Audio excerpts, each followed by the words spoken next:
The class of 2021 has faced unprecedented challenges in getting an education for the better part of 2 years now. Interrupted classes, online learning for those who could afford it, and a rushed curriculum for all. What is the academic caliber of the 2021 matrics going to be, and what are the prospects of employment once they leave school? Well, Professor Martin Gustafsson is an education economist and he joins us now. Prof, it's been such a difficult 2 years, and not all matriculants, even if they do matriculate, are going to find jobs. What are some of the alternatives to tertiary education? Good morning, Annika, and good morning to your viewers.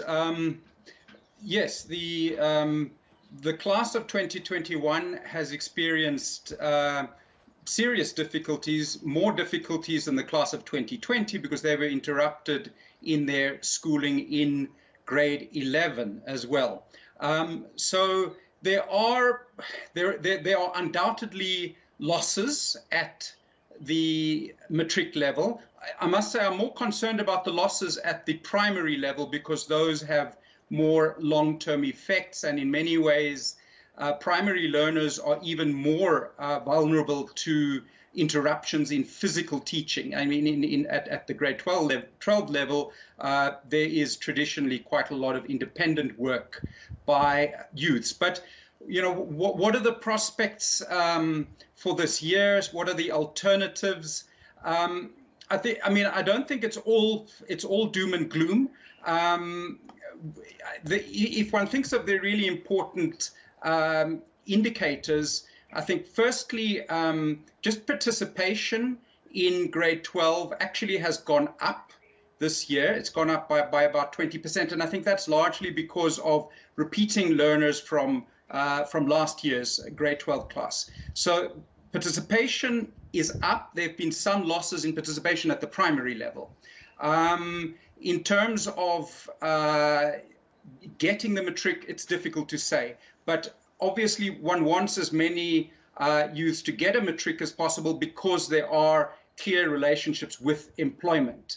I mean, people in their early 30s with a matric, the employment prospects are not great, but the employment ratio is at around 65%. That's once you reach your early 30s. It takes a while. Without a matric, it's considerably lower at about 50%.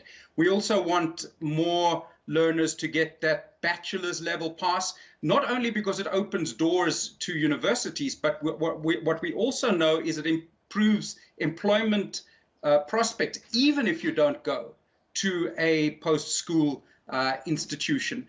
So, and then, I mean, right at the top end, I don't think that what we should worry too much about is distinctions. I think there's a bit too much of an obsession with distinctions. I think what we do need to worry about is more how many students are achieving thresholds such as 50%, 60% in key subjects like mathematics and physical science, because that's what universities require. And what we saw, for instance, last year was I mean, the numbers are really small. I mean, and that is a huge challenge. I mean, only about 30,000 youths get 60% or more in mathematics every year. And yet this is a requirement for vital kind of economically important professions. This number has been rising slightly. Hopefully it will continue to rise. I think what's a real concern are the subjects which require more kind of classwork in the form of experiments and laboratories.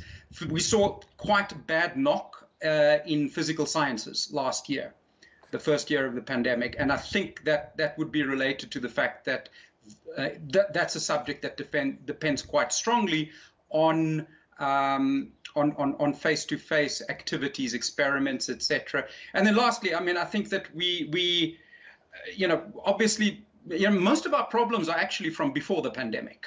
The pandemic has exacerbated them. But I think one of the things that I think we need to focus on is getting more, especially Black learners, to participate in technical subjects that schools offer, both inside technical high schools and even other schools. I mean, the participation in computer-related, engineering-related subjects is much higher amongst, say, white and Indian and colored learners than Black African learners and that, yeah, I don't see that moving yet.